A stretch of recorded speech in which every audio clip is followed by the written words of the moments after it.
ni zana khan til enge mozat kan oma zanin a hian inron til non lem ka khelawa I thil dang lam vak kan ti don lova a program kan an duan chin na khan zan ni bung angin kan siama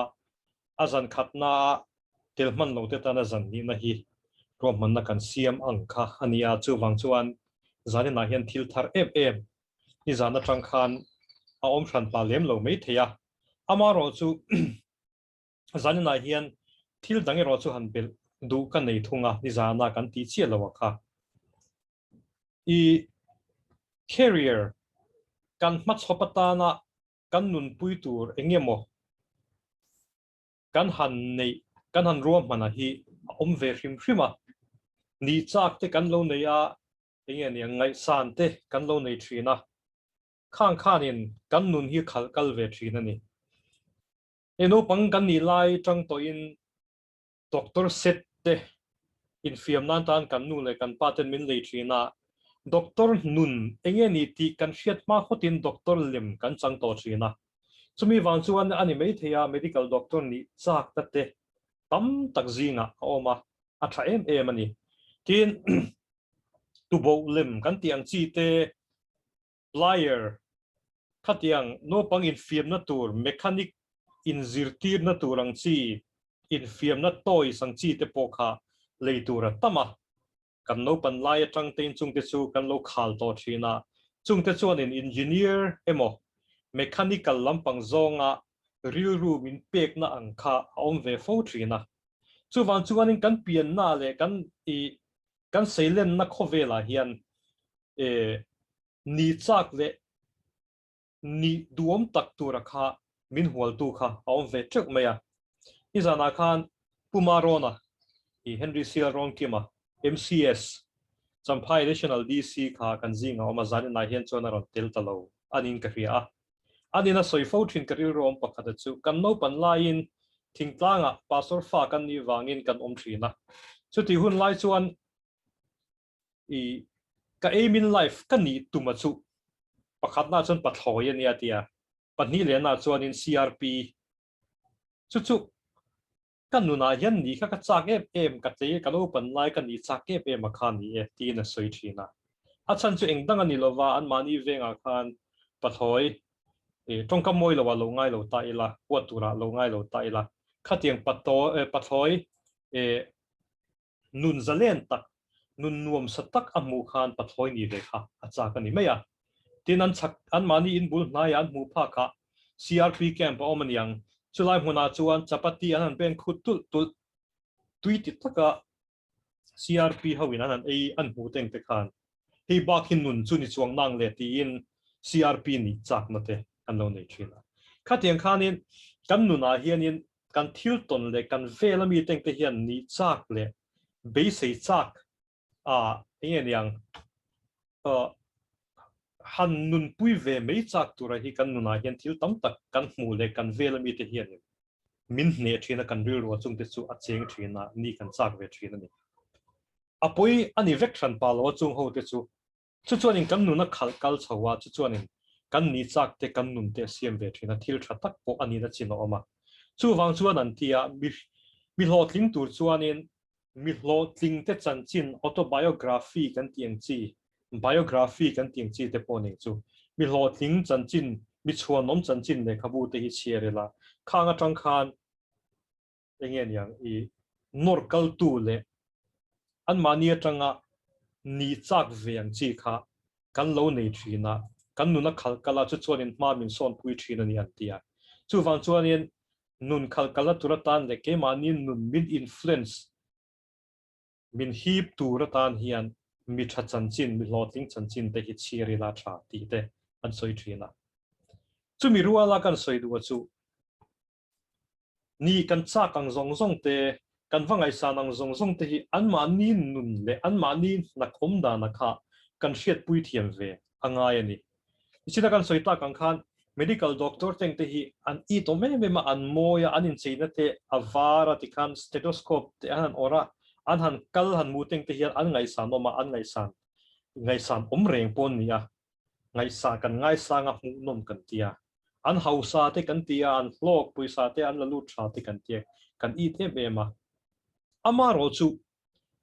keni thalai le tle rol te hian zanina kan hriat turata na ka du pakha chu doctor nun hi nge ni ti te kan hriat anga ya ei kanau hi medical doctor ania orthopedic surgeon ru lampang I zaichi khania specialist orthopedic surgeon MS ortho azo nuwa South Korea kungkhat le kungkhat chuanga niang chu South Korea Yonsei University a I abak dang thiam na tur thil dang engemo in poi khima tur te zirin han kal leta kan cheng hova an nun kan the cheng khop mai zin kara an thova clinic hong turin an kal chuaka anon hoa chon e le thoi thoya man mo takin hospital lampangan pana chuta te chuan dam lo tin an lo ngwa ka an lo nga ka an lo I be se ti chuanin anan enna chumi zon nuwa zai ngai teng te an zai le a ti chon tlaya achang chuanin emergency te lo mani pe chuan I lo ho ma le the lovin nu pui fanau te thalel em pon ni ma seng I chung ho zinga te chuan hun mang tam le the lo ten an ma ni na khan a phuar bet ani chu doctor nun ania khateng khanin civil service officer ni te kan cha ka civil service officer kan ti ho teng te po hi ingien nun an ha em an boy em officer an thuwa panel takin filer an lu taril ru zong sor bing ngain thiam zong le thiam lo zong te pe chu zir chop te lo ngai ti khanin I mo phun na lian tak tak nei nin ti khanin an lo nun ten lo manga an hoa achang te pe chuan an ril ruwa an hna teng te khan ingen eng a zui hoa an ril ruwa te an ngai to na te khati zong khan a kal na sa a chang chon nu pui le fanau te zinga teng te pon om lai teng te khan nu pui fanau te bulo om ni po in hriat mi lo khopa ngai to na sor bing te lo ngai chang te lo om ve le boka zin long te lo nga ya khatiang kha civil service officer kan ti ho te an nun alo ni boka khatiang khan han ngai to tai la ni kan vatcha kan thak le a glamorous enge ne a it om mi nan ngai san kan ti teng te hi enge an nun enge an mani ni tin nuna an na ate an hun man dan le an ngai to na an sen thin dan ate kha hriat pui thiam hi a pui mo khop maya chutianga chuanin a then khat chuanin vathok veta vani ve ta chenga ma se nuam ti lem lo tui ta cheng lo tui ta zui lo teng te po khanoma khate ho tan khan chuanin an nu na kha ni le in an dam chung zong in ti mai tiang an nu na kha a hri om theya a limom lo theya kha an nun ani tat chu wang chuan ania kan career kan ni tu le kan ni chak le kan ni du hi uluk takin kan ziranga ani dan kong kan va hriat pia sel lama hian engnge a hna khana kin til ti kan hriat anga yani hey management lampanga hian chuan job specification kan ti le job description kan ti hi a oma izirlai lekha thiam sa ve kan ni vai sa prong kamang zeu zeu dona min lo thiam ta ula job description kan ti a chuan a hna ina ken thin hna in enge a ken enge chu hna chu ti a kha an na tho dan en tin dan jing dar kwa kalanga ya nga dar nga thing omanga ya he hna hian chu ting khating chu ti anga ya I tha thak le boy thak te po om chang te po om mai thei chung zong zong teng te chu mi hna chon chu ting khating chu ni ti kha job description chu ni tan job specification om vele ta kha na thok thei tur hian eng ting ye qualification entina university zirtir tu ni tur tan chuan university zirtir tu ni tur tan chuan academic record thatak anei alo ngai ti te net anei ngai kan tiang chi te tin tu na te pe yan chon PhD soi te lo ni chok ta boka khatiang khanin a hna ina kentel kha hna thok thei tur ta na a hna ina mamuang teng te khaw man MCS ni tur chuan emo civil service kal tur chuan graduate ani ngai Association of Indian Universities kan ti te le UGC 10 degree a recognize 3 years degree anga a recognize ho te tan heng te hian ti te kha a hnai na ken te la job specification chu ni tan kan soinon le lokanga job specification kan ti a chuan he na thok thei tura ta na qualification ho kha alo ni ta pakhat na chuan chu career guidance kan ti hen kan soi tang pui thin chu lo ni ta ma se zani na hen kan ngai pui mo mm la ye chu job description ka anita ni kha na kha va thok ta lang ingi va tho chia kha na kha va muta la ingi in mun ni chia achen ka chuan in college zirtir tu university zirtir tu high school zirtir tu middle school zirtir tu ni te kan sa ka a thareng na za oma lom kan tia adik vekani amaro chu lal du emo mi ngai san du emo enge niang thu nei du ang chi zia lo nei tai lang zirtir tu kha vani tai lang chung kan tan chan nuam lo deu ani hey university ya hian hei kum som pakhat na di tan chu ka thoka zirlai hi batch som le pakhat som le patni vel bo tu na hian kam hu to ni kani nang lo khop maya kan zirlai chen cutting ke chuan zirtir tu te an ngai sa nga zirtir tu te I an za thina chen kha chu zirtir tu za mia lo te ponom ve thowa khatiang ang chi zong zong dol zo tur khan zirtir tu chu aril ru kha zirtir tu turani tum kha chu K3P ya kanin man lain kan K3P kan over main kan zirlai pakhat chuanin I kan zir kan mani noya zir zo an pas swak lim kha kan hanin muwa kadara hian mi hi bank thak meya madin thamo minti to ni mase khakha zirtir tu tan chuanin huat chi ni mi lo a chan chu zirtir tu chu a chapo thiang lo hrim hima in du thiang poni bok lova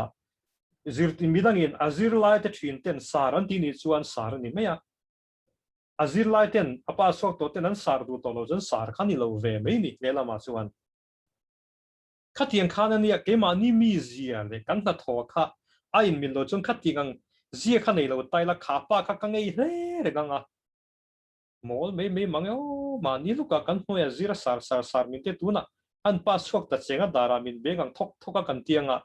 I helaya ingen yang laldu na ropui du na mo khami chapo du na lai thin lum khani I kha zirlai pa sok ta kha kangai sang lo theya kangai na lo zui thei ta tan ma se zirtir tu zia tur chu ni mi lo chu chu wang chuan ka in hriat chian ke ma hi tu nge ka ni ti ka in hriat chian hi zi career na kan thoreng renga hian kan chiana kan fia hi apoi mo per thin ani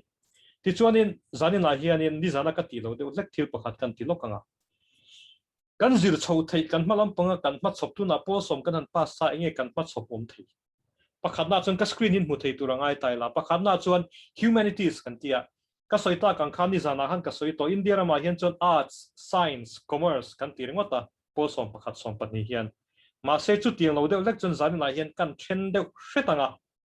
ram danga teng te chuan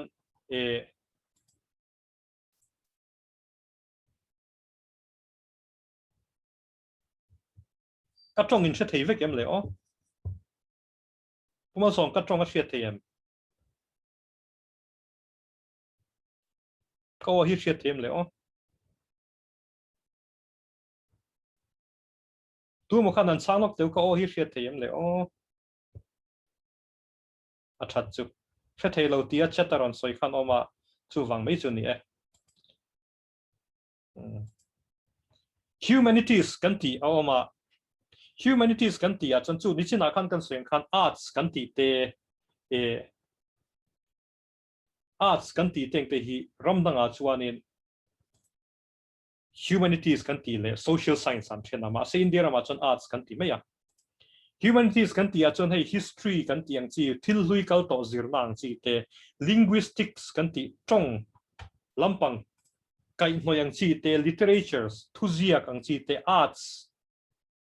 chi khrang ang chi antinan engen yang heavy I fine arts kan tiang chi milem zia teng te poneng ka teng zong zong te kha wong veka thiam thil mi hringin thiam thil an yang chi zirnang chi te po kha ani vek theya tin philosophy kan ti heavy engen I wangai to bing na engen ril na haning chu tin sa khuwa teng te po hi humanities noya ong veka tin social science kan ti hi chu arts kha chin kan then no kan ni chu social science kan ti ho teng te hi chu anthropology kan tia mi hring chan chin zirna aneng chu tin archaeology kan tia chuan man lai mi ten thil hlui an local san to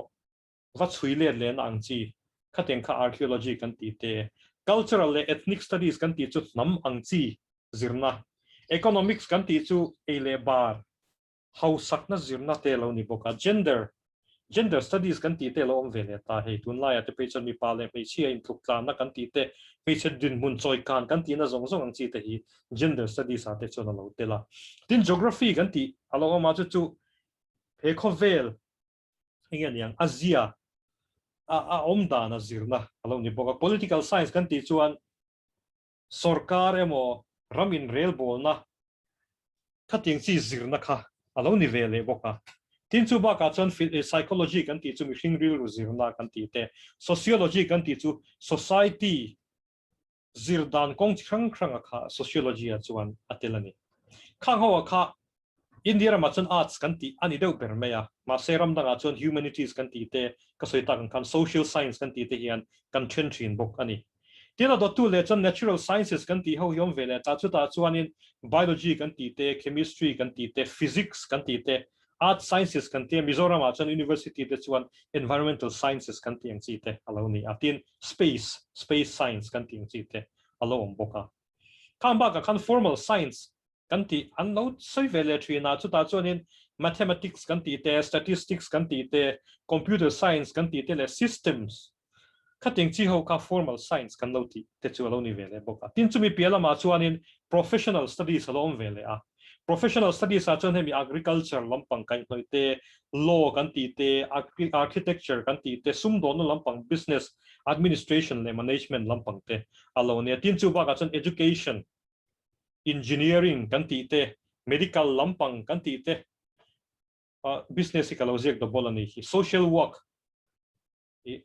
society ta na thil thawati lampang kai noi ni deu berang chu society ne na nawa tho society at nawa tho kha social work kan ti te alo ni boka journalism kan ti chuan chan chin bu le akai noi chi rang rang kha journalism a hian atela tin library science kan ti information science library information science kan tia kan university hin chun khalampang zirna pokha professional a hin chun soilan alo ni ve thina tin divinity kan ti chu hei pathian thu zirna lampang alo nia design kan ti chuan fashion designing kan ti te poni mai theya cosmetology kan ti ang chi te poni theya chumi pilama interior designing kan ti ang chi te poni the tho khang ho kha professional studies aloni vele boktan chung ho chu kan thil zir the aloni a ichila kan soita kan khan India rama chuan art sangin kan then boya commerce kan ti le nokka science kan ti le to pa chu pol som pakhat som pati a kan zir thina chu aloni tan chu tu na hian nang ni ho hian in pa chon lai me ka chu anita a ani le art su zir ta la enge kan ni theya psychologist kan ni theya counselling lampang chu clinical psychology te chon counselling lampang te alo boy pui economics kan la ni chon economist te kan ni theya commerce le management lampang kan kala ni chon market analyst kan ti sumdon dan mi ta na sumdon dan tu rem chang wazirang chi te kha alo om vele boka tin chu chi rang rang kha social worker ko tlang ta na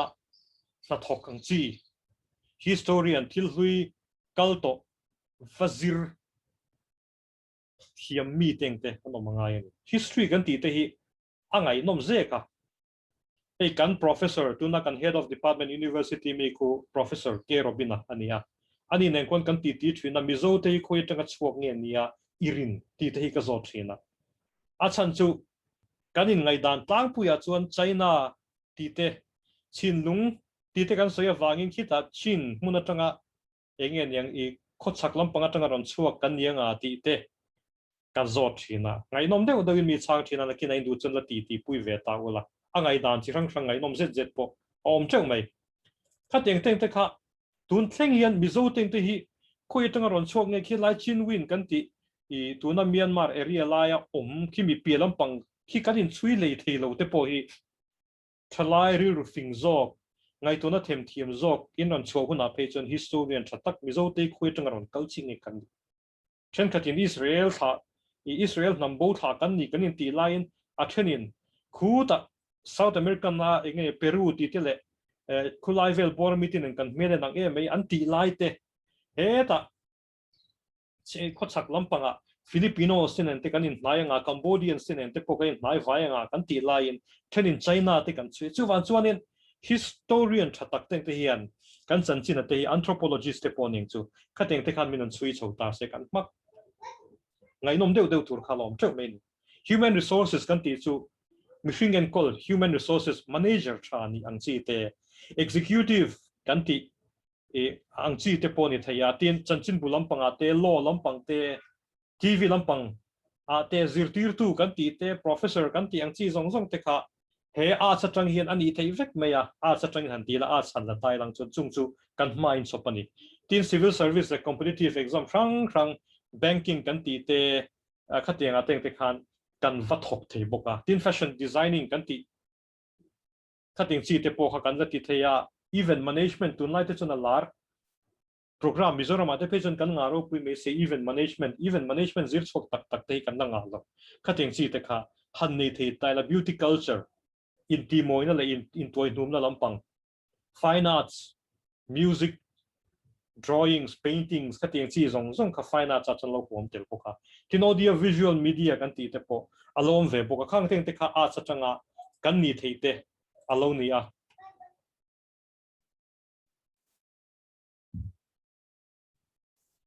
science atang ve thungin engting e kan ni thia kan mat chopai ngi om chu scientist kan no ni thia zirtir tu te kan ni thia professor university te po kan ni thia chidang tho khan kan soyang tho khan ten geologist kan ti ram le lung zir bing mi ang chi te he tun la nikum lampanga te khan han ngai tole taula lir ging vak kan geologist ho teng te kha an tang kai me me ni khating teng te kha kan ni thia tin chemist kan ti chemical lampang han soi sa thia mangkha mizo wa hian kan la tam em lo le ngal chemist professional chemist kan ti chi te mathematicians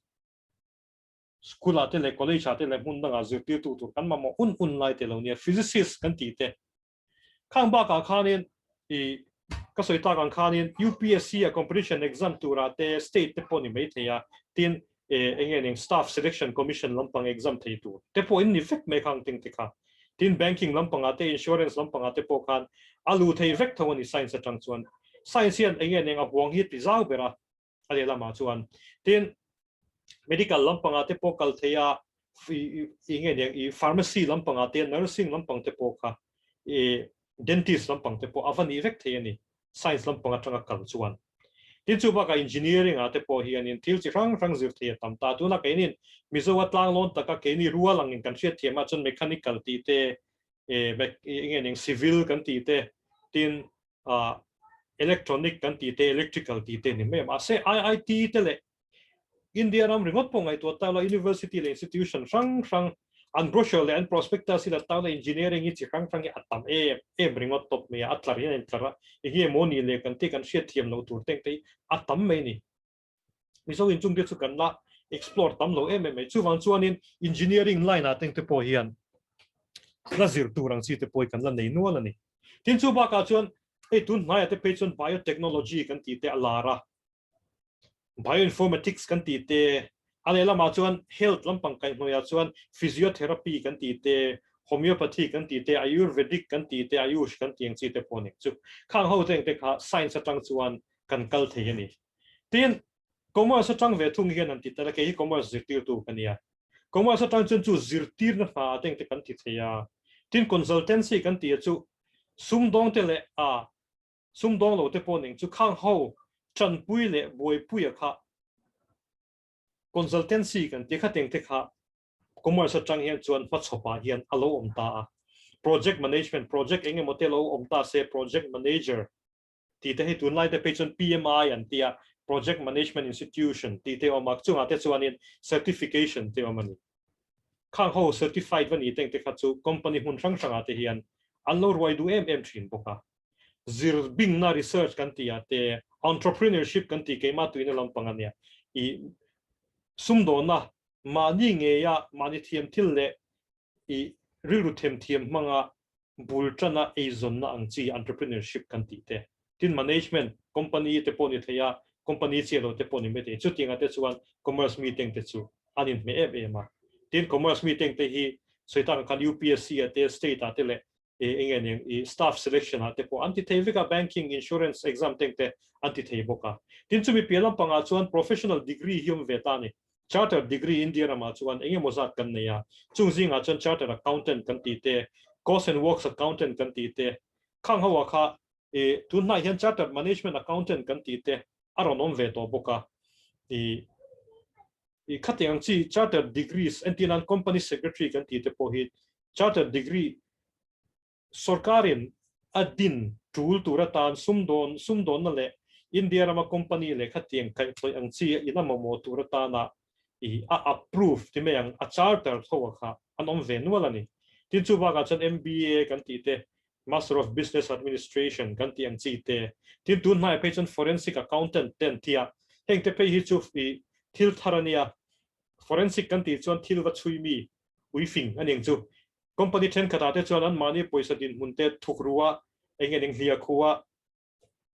soi thadu lo te non thin khatinga teng te khan forensic accountant teng te khan an ba chui chuak the ni khating chi te kha commerce atang hian azir theya arts kan ti ate science kan ti ate commerce kan ti te chu chung ho chu kan ma chok alo ni ta ni khalai khan an rek bunglop taila khang ho zong ka soi kha tu na hian kan ma hian om ta po soma khami ba lo po kha soi tur le thil dang hi atama entinan vocational education kan ti te sabrama te phei chuanin India ma hian putlu hi kanan tumvio kan ti lei thei chia lova community college te om veni athen ka chuan he tianga college pangai arts science commerce kan ti hemi college pangai kan ti chu posom pakhat som pani tanga khatik kan chho bek kha an nei reng lain ti meeting ram danga chuan then khata chuan he ting lam pangi ka tuition palo kut them thiam na mangin emo ka kut koi ngei inemo ei zonna ka zo thena tur institution kamamo ti ho chuanin community college kan ti te an kal to thina sabrama te chuan chuta chuanin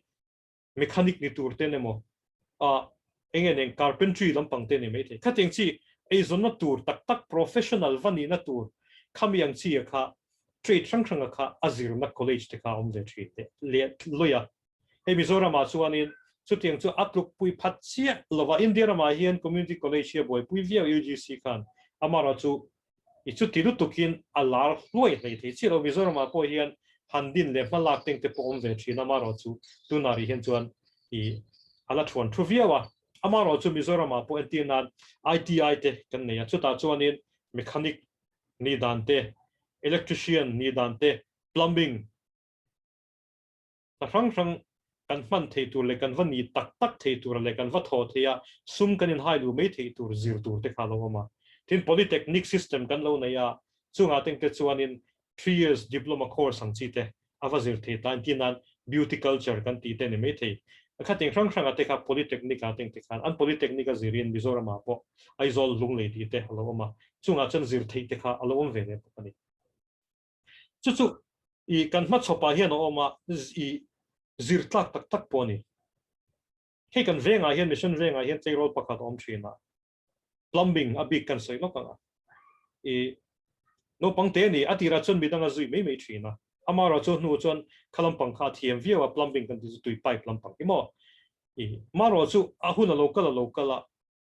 athiam boka mi du le mi engeng mi du sak ahlowa sana har view zui tani anu apejan tum khatchu ka bike charisma vari kan nei thina kalo le songang chu tinga ta ngei ti ka ti a kanau te ho hi hanchet na tura hi rem chang bike khanin trom te rem chang chelo an ni man tura tan hin kalo le songang chu tia min lak sak ta nge le ngala ati rami hnung zui plumbing atana mi hnung zui akhani amaro chu nuwa chon midang ruai tu midang eizon na petu ama po khati un la kan exam nge thakata hianin I lo chwa the yang ka tia cheng sing riat vel bor ti dei main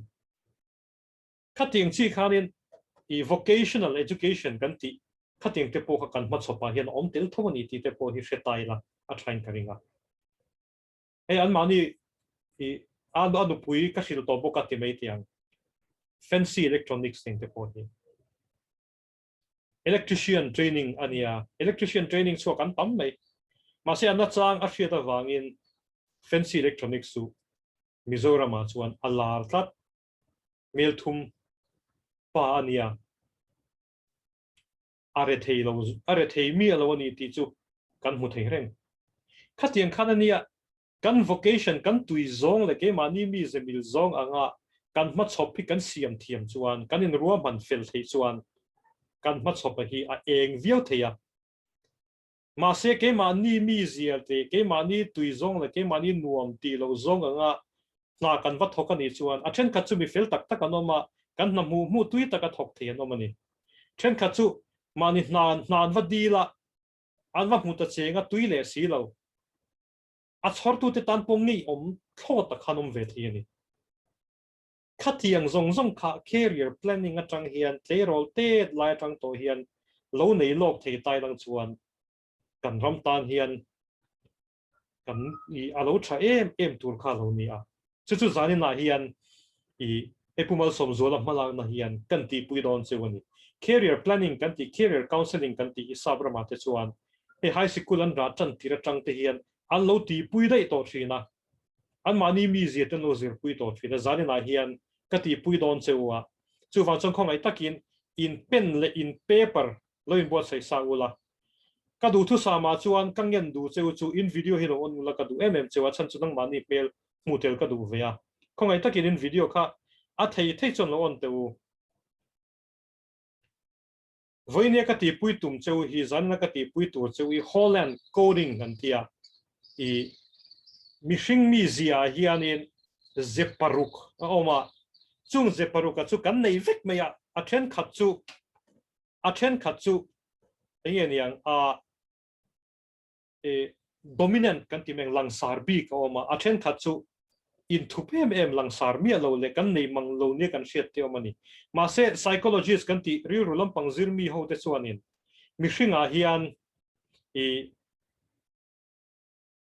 mishinga hian in khamizia paruka kha oma chuzia paruk zinga chuanin akhoi hinge dominant akhoi hinge lian akhoi hinge chungnung bik chunga tang chuan engang chi hinge zirtai la kain miang engang hinge tuipui tai la kain miang ti hi zan na hian ka ti pui don chuni ti chuanin a then khat chuanin tui zong le ni chak zong tleirol te da tangin amo midanga tanga lo ni chak to lo ri ru lo pai ve wang kan nei ni mei thia khatiang kha kan omani chuan zanin hian a kan thil ti pui cheu hian in ri ru ti boi than pa lo se maro chu nang mani ang rual tleirol rual kan ni la hian I atang puin kan ni chak te kan ni du te kan phelo tlang pui thin rum kha chu hei lo reng puya kan ti ani kha OTA I short service commissioner I sipai officer lut ania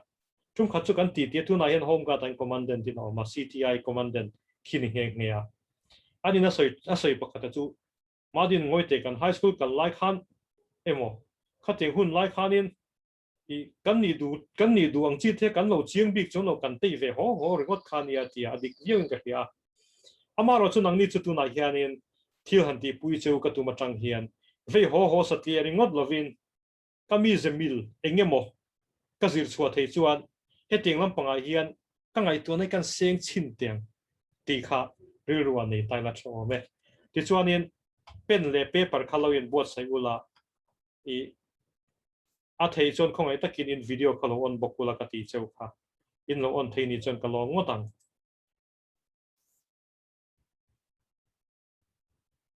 zona somli le patni ka zo don chewa rang takin in lo ziak nga chan chei kuna kalviawa daria tani towa I kan chang don ani zona somli le patni ka zo chewanga o tien chan chuan abula alphabet thumala hi in ziak thazela in notebook in lo chin chia pe thap zelang pakhatna chuanin ka re mo he tiang chi khol thilang chi hi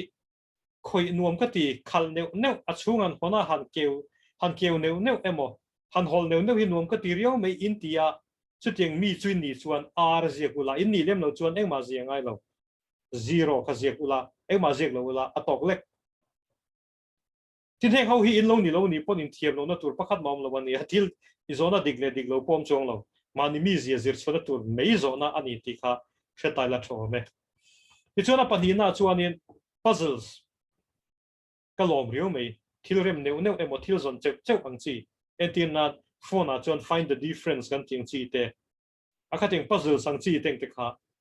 sudoku kan ting chi chanchin bo te po mo khatiang chi han khoi neu crossword khatiang tui chil pol hi kanom ver him thina chu tiang mi zini chuan ai ti zia kanga ini lem lo chuan engma zia ngai lo apathum na chuanin mania thil ti nuam ka ti mania ti ngok mai hi nuam ka ti ber mai ti ho kan chuan e tin ziak le tinda palina chuan a ho thil ti nuam ka ti manga thil ti nuam hi ka ti people person midang ne na thil ti ho hi nuam ka ti kan ti ni chuan s kan ziak ka chakden kan kalang o apanga na chuanin mitum rumi takkan ya thil enge moti lotin phet du chi gol ka in siama chu ti lotin phet ka tum thi khateng chi kan ni chuan mi ambitious deuh kan ni chuan i kan ziaka parugna chuan thil ti clip thlep rem clip thlep nuam ti mi kan ni e kan ti chuan si kan ziaka nga pasarida chuan thil rem thil han siam entina a thai ang chi te pon yang chu chuk tu huan ang chi te pon yang chu han ti neu nuam ti chi te po kan ni mai the thilan siam mai nuam ti chi kan ni mai the chu teng kan ni chuan ar kan zia kanga ten music lampang te emo art semi engen yang thil moi kan ti ang chi thil zia kan ti ni emo milem statues kan ti mo ka teng chi han chira han ngai vente nuam ka ti riu mai kan ti chan e kan zia kang ten apa kona chuanin mi in ti tur hi min thil se ati dan tur chat min thil se chumi chu zom hi kan nuam ka ti chuan si kan zia kanga bidang engen kai hruai nuam ka ti kan ti chuan i kan zia kanga kai hruai ni ai chon bidang kai hruai tu ni nuam ka ti kan ti chuan i kan zia kanga then thil experiment thil ti chin a chizong ni lovin so entina rui the thil vati chin ti lampang ni lovin engemo han ti chin trim nuam ka ti mi kan ni chuan ai kan zia kanga then mi zirtir nuam ti chi training pek nuam ti chi mi bula thil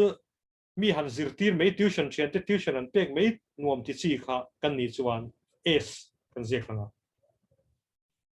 tin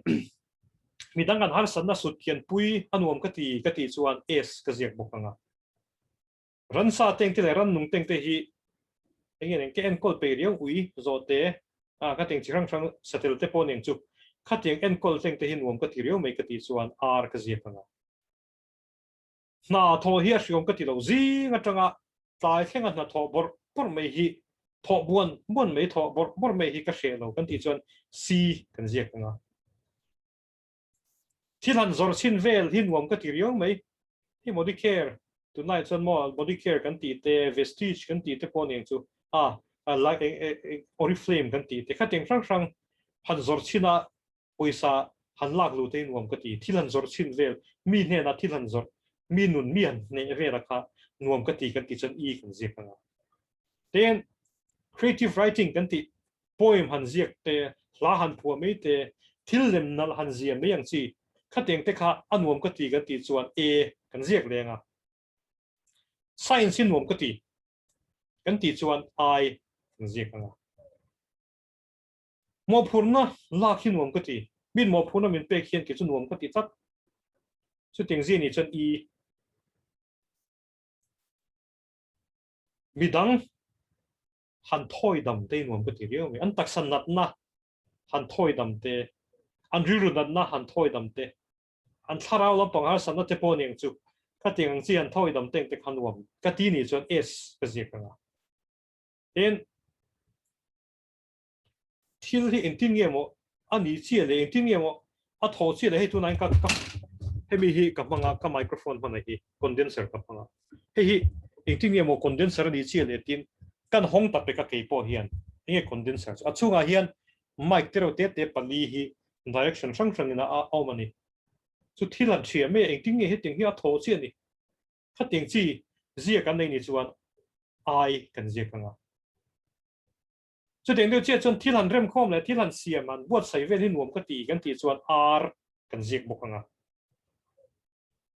ngai to na them thiam mi ngai to ngai lo thil ngai toi ka ching khop me ka swang to nai ka mang na sa thin khop me ka dream na sa thin na tu kan ti chuan mi creative person kan ni kan ti na nia mi ngai to ngai lo mi ti ngai lo mi soi ngai lo mi soi ngai lo chu dik chi lo me the ma se mi wa ngai to then ngai lo wa ngai to thing pe an chi teng te kha mi creative kan ti chu kha teng chi ni ni in shet chuan e iziak lenga ten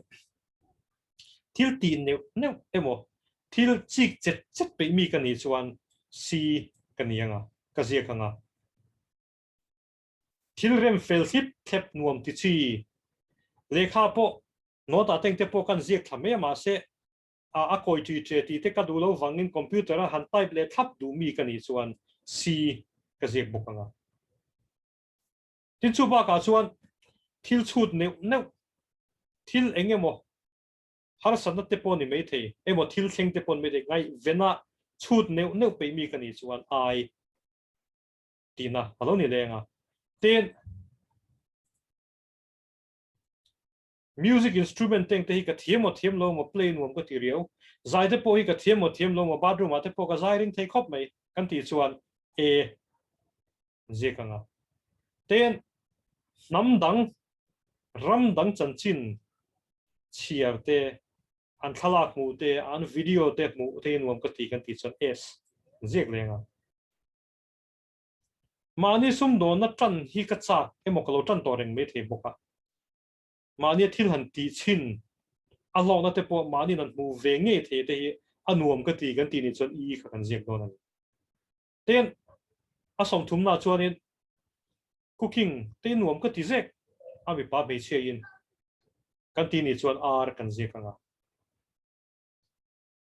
drama ang chi te acts kan ti te milem han chan te nuam ka ti en ti nan drama han chan me teng te role playing han ti te nuam ka ti phian me chung kwa teng te po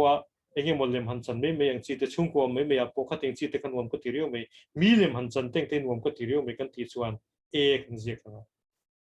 ten thil hi ati tak tak thei emo ati tak tak thei chin ba khi ka boi pui san lo mi practical tek kan ni kan ti chuan R kan zek anga number lampang hi ka lom riau mai thil ka soipon za pakhat chuan za panga chuan ti te ka tong kam dan thil ni deuh tlang pui chuwan chuan in number te ka lom viau mai mathematics te point wom ka ti phian ani at kan ti ni lau chuan I kan zek anga ten enge mo thil thleng issue salo thenga hei tu nai te po covid na sathun lai te halo nia issue salo ma khating chi thil mumal taka han soi han discuss han soi ho teng ten wom ka ti riu me ka ti chuan s soi ho ti ho khating chi kha nuam ka ti chuan s ka tianga ten record zia clip ten nuam ka ti phian mai diary izek thin te nomem ka helova chan chin voina chon chumi chu ka ti zinga chu ti huna chon ka thova zing chu ting khating chuan in mun te ka phiat ti te khatinga in record clip pe mi kan ni hlau chuan c kan zia ka shroi tu ni anuam ka ti kan ti chuan I kan ziak lenga pon lampanga emo heta mun hnatak ram noya te poning chu khatinga thil ti hi anuam ka ti riau mai lowa han fe te in fiam tura pon of chua te ramwak tura han kal ti te mo khating chi pon lampang thil alien hrim tina lampang ni lo kholai vel pora vei ho tina lampang ni che lovin khating chi khanuam ka ti chuan R kan ziak anga office chunga ai tu nan ko office a ko ma karuma hian office chunga om ne wa mania thil ti chet midang po om vak lo ma se poi ka ti lo mania thil ti chet nuam ka ti lau chon si ziak anga yen chu ba ka ichina zo na ka zot non le do na mathematics nuam ka ti ka thiam ka ti khelo me thea ase anuam ka ti ro sat interesting ro sat ka ti khating ani chon I kan ziak midang pui nuam ti chi kan ni chon S kan ziak anga milem zia teng te nuam ka ti phiam nei ka ti chon E ka ziak anga ti chuan mi pui ma din thu soi te nuam ka ti phian mai phone à tiếng camera tiếng pot thu cả soi anh muốn có thì phiền mày kan tin ni thâu chân y kan ziek khang ho kha tu na zona somni le pati ka zia khan heng ho hi alphabet RIASEC kha voyenge mozat in ziek khadon tani chu wa chun helaya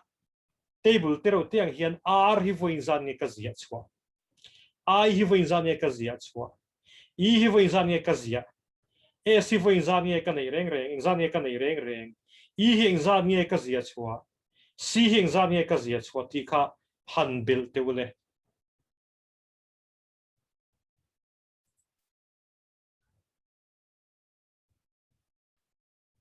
han ziek kha chin te ule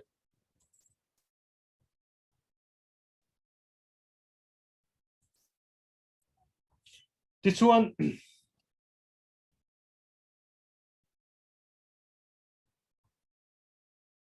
zona kan zo du tak cheu chu hei ming mo zat khai nom ve ta zanina chuan hlu te kha khong ai takini video kha han tilang la I hanin unmute box la zona ka zo du don ta chen hlu te boy tung comment ole hlu te kha R engzan enge tu na khanin eng alphabet a khan nge izia number I sound ka on la R engzan nge nei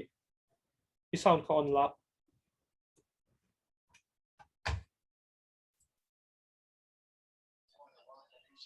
R engzan nge nei le Pali chuan I Pali I po pali thu mo enge enge nei number aza e nei number ole kalome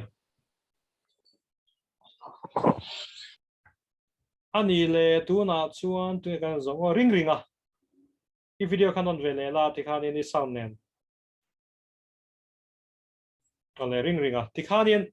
eng khange eng alphabet khange score sangber inei nang ma khan I audio kan on tala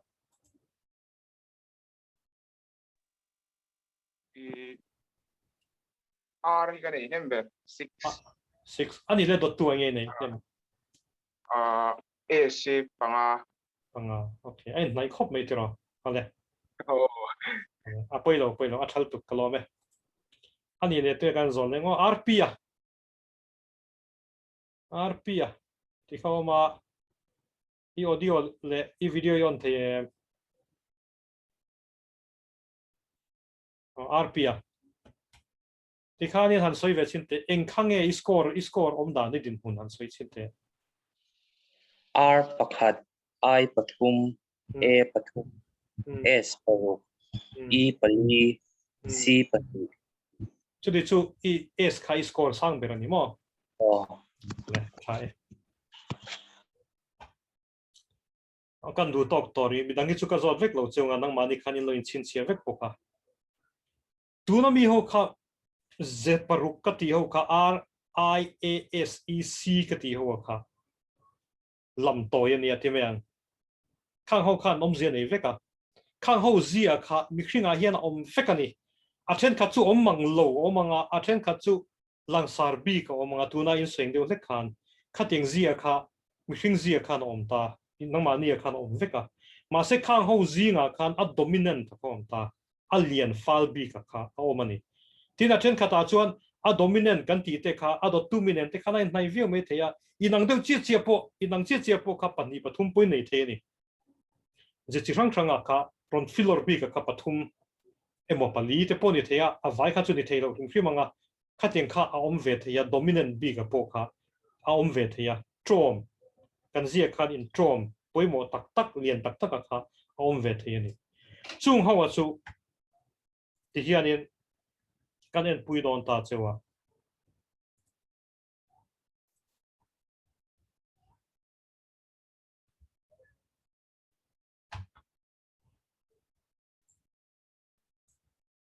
R hian a soi tu ma chu realistic antiani mishing zia nang ma zia realistic thil hanti neu rem khom le than man nga yang chi khatiang chi zia kha ma chu realistic kan tia khatiang realistic zia nei lian khan chuanin ein natural resources kan tiang chi te tin health lampang ang chi medical lampang te poning chu tin engineering the technology lampang te le communications kan ti hi in zia nen khan in mil satani an ti ani agriculture lampang ate chu hei BR agriculture BSc agree kan tiang chi te horticulture te poni mai thei khateng chi chi rang te tin health lampang computer lampang pon thiam thei thawan ti tat construction lampang engineer lampang te poning chu khateng te tin chu baka food and hospitality kan ti hei India ma chuan hospitality le engeni tourism kan ting chi te ponis thengang chu khateng te kha kan ma chopa hian nei tala kan zian en hian in mil ze kani antiani r dominant ho kha chu I dominant ve ho kha chu thil thira ngai vena zir chet nuam ti chi an nia problem solve te khan man ti chuwang chuanin I health lampang ate po kalulain me tin sum dona lampang business lampang a point khalte tin politics lampang ate po akal thei viawani tin engineering lampang te po inzian nen min lo wiala psychology kan ti te la ulain zian nen me phian tin economics kan ti consumer economics kan ti big hemi again consumer behavior kan ti te marketing hoi mi tele economics kan ting si te in me vio chu medicine te surgery kan ti te ni china kan soi natural sciences kan ti teng te kha laula in me ze kan ni heting ai nei ho hi antiani azir chian na chuan tin e ho kha artistic kan tia e dominant ho kha artistic arts lampang an zia ne me vio an ngai tu na them tiama creative ani antiani chungmi awang chuanin communications lampang a hei mass com kan ti te visual communications kan ti te viscom mizoram kan nei chilawa ramna chun visual communications ten ti bok khatiang chi te tin cosmetology kan ti te cosmetics lampang te ning chumi siam mer thatan ni do bermeng chu khatiang chi fine arts music lampang drawing ti te carving kan ti mo sculpting kan tiang chi khatiang te po kha kanin me view performing arts lampang te le music te poning chu khatiang te kha kan zian ne nai me view wa tin chu ba ka photography te po ti chi viawang tin radio le tv personal han ni me te po kha athapian ni heting ho tan hian tin interior designing kan ti a te le architect ni te po hi kan mi zian en chu nai mi tin s nei ho dominant kha mi socialize thiam midang ne na in lai chin na siam zung thiam an lo ni tlang puya midang ngai na chi an lo nia chu social an ti s dominant ho kha chu teng chu counselling lampang ate psychiatry kan ti te mo psychology kan ti te po ani zelang chu kha tenga khan ai me viawa tin chu ba ka nursing lampang me chi ani chuan physical therapy physiotherapy kan ti lampang te po ni theya traveling lampang tourism kan ti te nen te po ai me viawa advertising marketing advertising sales promotion kan ti te public relations ei tuna te po office train khata te chuan public relations officer te kan neya midang ne na in lai chin na cm thiam chi an lo ni atin education zirtir na teng te po an thatat heteng ho hi an ti ani kan ti ho kha dominant ho kha enterprising anti leta enterprising kan ti chu engen yang thilvati nuam ti chi midang vatne nuam ti chi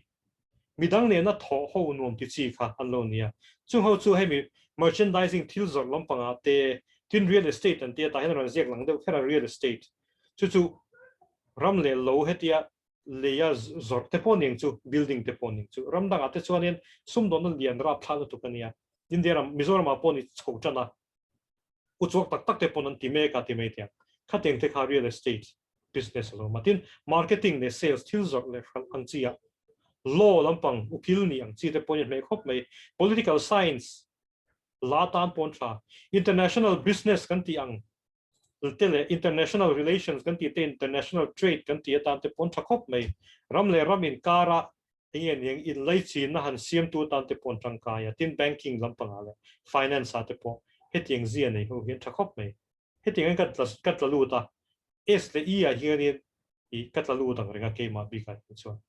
c atop na bera chuan hei conventional an tia heting ho chu thil ti chet pe mi thil leng kim me organize thapa thil ti nuam ti chi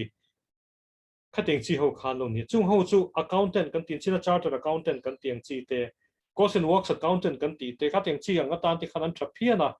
tin again code reporting recorder satan te pon tra e martin insurance industry lam panga thokatan te pon tha administration office ani mo company ni mo chutinga thok chi te po chu nia civil service zia ani tina ni chu de berana tin medical record semi transcript kan tiang chi te le tianga te po hianin an thapiana an tin banking a te pon tra e ma tin data processing kan ti hemi tunai te page on big data kan ti te data analytics kan ti te lo lar ta boka khating te kha zir se le khating lam panga khanin e zom tum tai lang kan mi zianin ai mi ne man khang ho kha kan soi ta den ta kan mi zia khanin i an soi dana chuan abc number 1 number 2 number 3 hi kan tam option a hen hon turani an ti ani entinan RIASEC lo ni ta khang ho zinga khan asang ber adot tu le te kha han en chin lang khata khan khoi hinge kain thur bing duang pani pathum vel te thang le tai lang khata tang khanin kami zian na in mil rio ni kalo chak reu atira po kalo langai to ngai chilo te khalo om thei thut be theya khang ho kha kami tang khan zepui paruk atang khanin i hanin zir chokula hanin ngai to ta ula chuda tang chuanin kan ma chop kan ni tu rakha i kan nin thang thiam don ani apoi mo na chan kan soinga tu na mi kha mi hian kan tui zong hi kan thiam thei pera kan thiam thei ber hi hlotlin nan tan kan mang thei per boka chumi ni wang chuan kami zemil ka hriat khan ka tui na tur o manga kha a hriat theya ka tui na tur o mang ka zir chuan ka thiam thei don thlat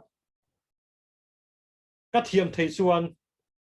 nakina competition ke exam huna emo nakina na ka ti don tak tak huna khan ka thiam thei na miu chuan khata khan e zon na tur mu mal ka mu thei don ani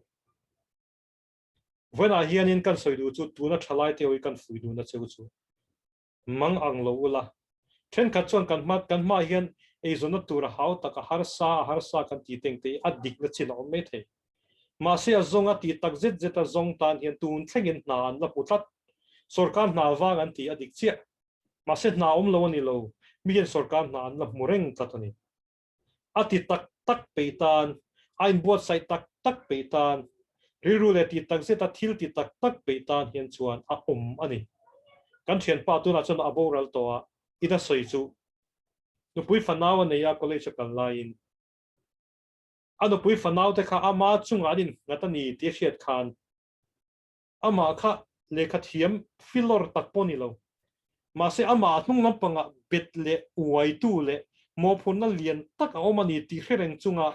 ai zon tu le malampang hun tu ta na in bot sai nu chuan bank officer bank na muwa tin sarkar department danga patnia ambokani arwali na pathum muthot mi lekha thiam u chuak em ani ka timia an ani mi lo ka ti kha amaro chu ama soi dan nge ya min ru le ti tak zeta mangang taka na zong ani nga chuan ti tak zeta na zong ani nga chuan na tho tok to ri chu amunge nge yang ti tat ka chen pa ka ring riu kha pa kha san chu ka soi ta kan tun thlengin min na an la mu tun thlengin min ei zon na turan la mu ngai tu na them thiam a poi mo khop mai ka vel ka thlir thiam a poi mo khop mai kan thenom te ngen ti kan ramai nge har sat na om khating chi teng te ka thlir thiama ngai ven thiam tan khan chuan palam pang hi athim tak lo ka zia chuting khating ani kan ti lai hian ka zak zum tu chuting khating ni chi pok ani lo kan ti lai hian pathian hian mi hring hi asiam ro pui khopa i Sigmund Freud a khan in psychologist ro pui tak mai khan Sigmund Freud a khan mi hring ril chung chang he soi thina hemi ting zoi soi tai lang ingen yang ran sa zia mi hring a hian om vea en ril tram top chi te mo mu chok ringot a khating chi kha mi hring a khan in zia top hi ve ni chu nghe những rắn sa zia hắn thì tay là trong cầm môi lẩu chú trong cầm môi lẩu lẩu tay là rắn sa zia không mà chú bị ai à chung là chọn ego à thì à hey trong cầm mà chọn nên ego chả bao thì nan tan cần mang chuyện mà sẽ vẫn phải cho chọn chú đi zone chú là sai chỉ là ego mà chú ego chọn khá mixing nghe những sa zia thì mình rắn sa zia mồ tu nghe những ngày tua thui ngày lẩu khá zia mu mal tak anei tir thin ani atiani chubi chunga chuanin super ego le atiani chuan chuwan chuanin ti hian atiala mani chuanin ati zong soi tala ma soi chu ni chi lova ma se sakor oma achake ma tlan tun na zong thuka thila bol ange neng a tun na zia le tang kai na vak ani ma se achunga kan sakor khaltu sakor chunga chuang ko boya chuan che chuan khá sokor khan zia nei ni atan vut te achak te indona ma ko sang tang te pe chuan sakor nei tam cavalry nei tam chu army lian le army ro puan lo ni teringon mai ni molde le khatia I tha ange neng I thoa lim zuk satliering ngot kha khal tu mumal taka vei chuan mumal takin khovela ne tu ni na lau tam tak tan alo petu alum ni to thin chu pathian hian mi hringa hian adani a ka ziang chi te ka sak zoom kan ti teng te hi chon lama atlak lo chu ai ro pui jok chu mi control thena tur behavior pathian in min pe a chu mi mang chuan in kan chil theya kan control thini ka zia ke poi mi sak zoom de kan ni ka tlei rol lai senior department te rol kan ni lai teng te hin mi hi engting nge tran tua an vadin chua engting nge mai kan vadinga lecture an vadinga mai bu chang an vad siran vad tong trai ti te amak hi ka til tu an huai hi ka til tu vakala va solo va zainga phi chu ke chuan ki ta ka dar ngut me ni chan chu ka zak zoom nu tu ka karlia so no point koma laldin liana chanang anti chuan kar tluanin kamanga angringot me ni zan ka mu theilo boy vek choi thelo ka chereng boka ka tleiro lai chon amaro chu khang zia nei lovani za zoom satli ringot emo za ringot khanin mi hen azake me khoi chik sang khat ipeng min ti si lova chuwa chu za lo thei ka zir tan za lo thei te lo practice thei khop me ya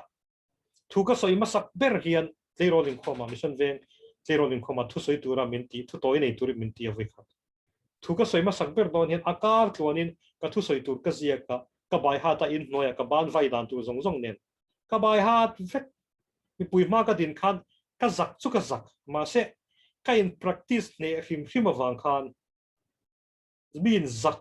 muin min mumia lawang kami chung khan ma se ka khur na sarap thal tu ka tiril chunga khan amaro chu ka personality helai ka pian pui zak zuma kha ka behavior mang khan ka control thini chuwa chen zanin aron kal pol som zir lai ho zong hian pathian in ro pui taka adin mak tak le hlaum taka adin ati pathian thu chon khami kha pathian in min siam dan zia ania pathian hena in hlan chunga pathian ring chunga kan malam panghun kan thira kan in buat sai ani na chuan kan ei khop tur kan chan vo tur hi a bol awang ti hi karing ani chumi a chon zanin a hian aman ro chete kalo ni ve pau chuan chu kalom na anianga nang mani nu na engemo inzia engemo poimo tak kazir chwa pui thei chewa chuanin in malam pangkong engemo a asul su pui chewani lau chuan zanina hian he career counselling kan te hi a lot thing ani don ani hele khabu pakhat awama kan siama university a khuanin incubation center a khuan hele khabu hi mathlir tin ya career chungchanga zirlaite thuron tin ya he incubation center kan CEO kan chief executive officer ne na kan ziadun ania hemi hi heta hian lekha kan zir thei tur khoi college tha ti te college tha lu turata lai bo sai dan te bo thang ICSE kan ti te le Cambridge International kan ti te khateng thang bo thang zia CBSE zia state board zia kan ti chi jeng te po kha heta hian kan zir langa tin I chung chu zir ta le nge kan I theyang ti te le lekha zir dan tha thuro nang chi te kha he lekha bun kan zia he lekha bui za ni manania kan ngai vendu ni chuan ka hne na emo engtin emo ani lo chuan kan counselor puma somzola hne na mo I lo zot tai la ti chuan in both side impact dan le I ti dan te kan langai to don nia ti chuan in puma soma ka ko mai engemo I han soidu mo zona han nei du kan om lau chuan hun rei lo tin hong lok tiang zona nei kan om mai thei nei tur pon ka mai sei khop mai cheu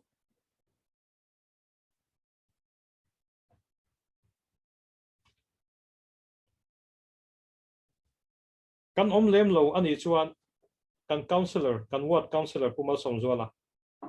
I atop na thu han khar turin kan som tiang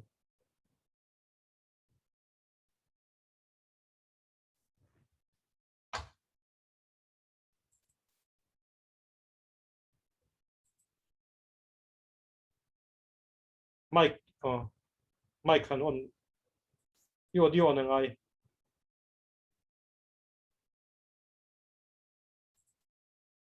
puma soma yo I sound yon lo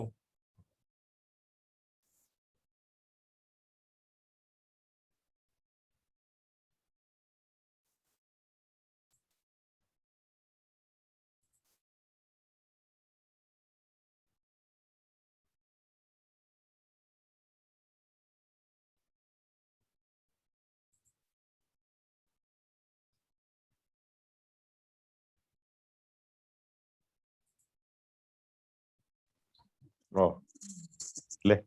ka internet connection là chiang lo ruai à, aron chiang le chia. Thế dần này chung career counseling cái hành này ta aron tel zong te chunga lo tu kan soi phota chumi dot le chuan hei kan resource person doctor lin lian wa pe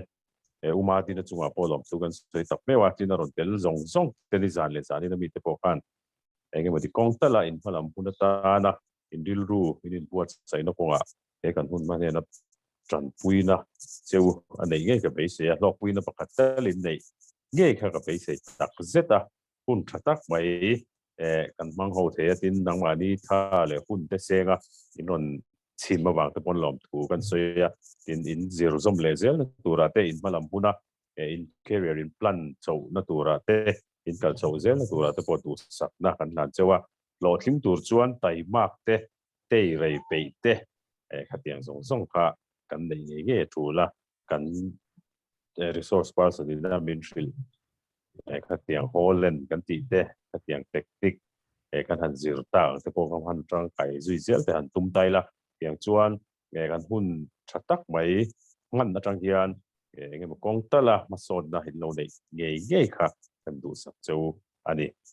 zawai chunga lom tu kan soi me we ni ka lo me le mong thau le kan du tok don nia